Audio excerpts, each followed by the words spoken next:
এইটো 5 তলা ফাউণ্ডেশ্যনৰ ড্ৰয়িং।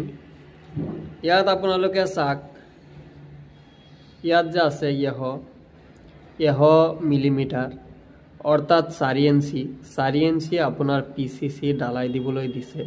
1:3:6 মানে 1 টিন চিমেণ্ট দি পেলাই 3 টিন বালি দি পেলাই 6 টিন গিটি দি পেলাই ঢালাই বনাই আপোনাৰ যিটো 8 ইঞ্চি আপোনাৰ বল্ডাৰ দি পেলাই সোলিং কৰিবলৈ দিছে। এই বল্ডাৰ সোলিংটো কৰাৰ পিছত আপোনাৰ 4 ইঞ্চি এটা PCC ঢালাই দিবলৈ দিছে।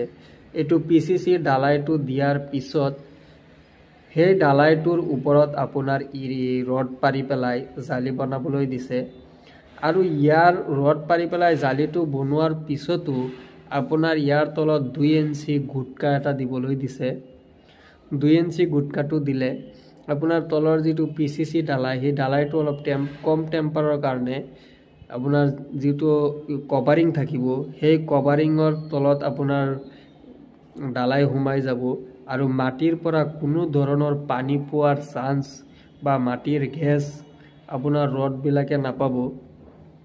তেতিয়া আপোনাৰ ৰডবিলাক সেফ থাকিব আৰু জং নধৰে। হেল্ল' ভিউৱাৰ্ছ, আমি লিফ্টৰ কাম কৰি আছোঁ। লিফ্ট বান্টিং দি আছোঁ, লিফ্টৰ ৰডটো উঠাই আছোঁ। ইয়াত লিফ্ট হ'ব, লিফ্টৰ ৰডটো আমাৰ 150 মিলিমিটাৰ গেপত দিব দিছে, 150 মিলিমিটাৰ আঁতৰত দিব দিছে। আৰু যিটো পথালিকে আমি এনেকৈ যিটো ৰডটো বান্ধিম, পথালিকে এনেকৈ ৰডটো যিটো বান্ধিম, সেইটো আমি 100 mm অৰ্থাৎ 4 ইঞ্চিত বান্ধিব দিছে।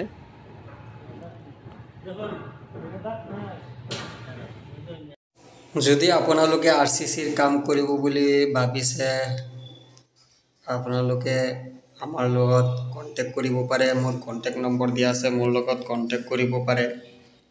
আপোনাৰ ঘৰখন যাতে কমজোৰ নহয়, ৰডকেইটা যাতে চিপ থাকে, সদায় জং নধৰে, তেনেকুৱা কাম আমি কৰোঁ। আমি ঢালাইৰ ভাইব্ৰেশ্যন পূৰা মাৰি দিওঁ, ঢালাইত অলপো গেপ নাথাকে, ফাক চাক নাথাকে, ৰডবিলাক জং ধৰিব নোৱাৰে, তেনেকুৱাকৈ আমি কামবোৰ কৰোঁ। আমাৰ লগত আপোনালোকে কণ্টেক্ট কৰিব পাৰে। আমি নগাঁৱত কাম কৰি আছোঁ।